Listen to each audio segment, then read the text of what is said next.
Women should be able to buy the morning after contraceptive pill straight off the shelf without consulting a pharmacist.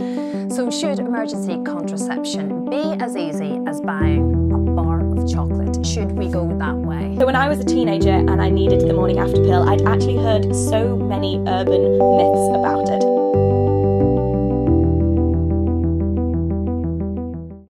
Hi, I'm Dr. Anne Hanley, lecturer in the history of medicine and modern Britain and director of Birkbeck's MA in Medical Humanities. So the last few weeks have seen quite a lot of heated debate around the availability of the emergency contraceptive pill, and all of this started as a response to an article that Rose Stokes wrote for Refinery 29 about her experiences of a failed morning after pill.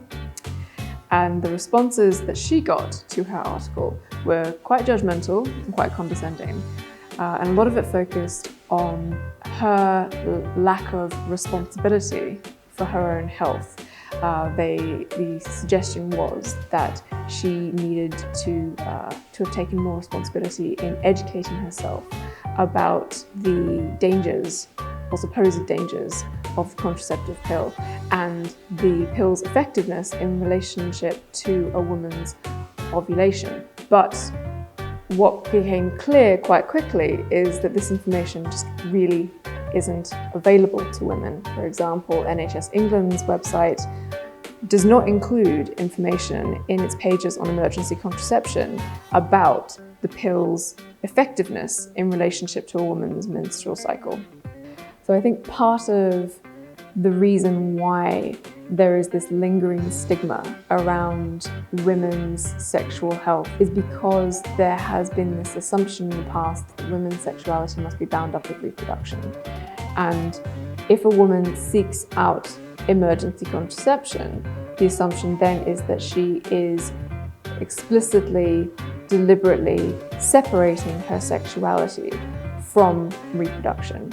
So a recent mystery shopper survey initiated by BPAS found that the majority of women who go to their pharmacist for emergency contraception receive either incorrect or only partial information about the effectiveness of the pill in relation to their sexual and reproductive health.